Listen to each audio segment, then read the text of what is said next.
যুদ্ধবিধ্বস্ত ফিলিস্তিনের গাজা উপত্যকায় মানবিক বিপর্যয় এখন কোন চরমে পৌঁছেছে তার এক নির্মম ও শিউরে ওঠা চিত্র বিশ্ববিবেকের সামনে এসেছে।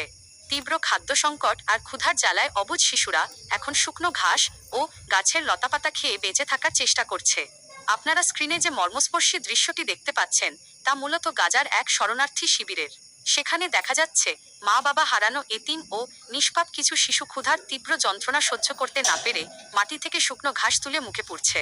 চারপাশের বোমাবর্ষণ আর অবরোধের মুখে অবরুদ্ধ গাজায় ত্রাণবাহী গাড়ি ঢুকতে না পারায় এক ফোঁটা পানি আর এক টুকরো রুটির জন্য হাহাকার করছে হাজারো শিশু। আন্তর্জাতিক বিভিন্ন মানবাধিকার সংস্থা বারবার সতর্ক করলেও গাজার এই অবুঝ শিশুদের কান্না থামানোর মতো যেন কেউ নেই। সামান্য খাদ্যের অভাবে প্রতিদিন পুষ্টিহীনতায় ভুগছে এবং মৃত্যুর কোলে ঢলে পড়ছে শত শত প্রাণ। এই দৃশ্য আজ পুরো পৃথিবীর মানবতাকে এক বড় প্রশ্নের কাঠগড়ায় দাঁড় করিয়ে দিয়েছে। এই ছিল এখনকার মতো বিশেষ প্রতিবেদন। গাজার পরিস্থিতি ও বিশ্ব রাজনীতির আরও নানা গুরুত্বপূর্ণ খবর পেতে আমাদের সাথেই থাকুন।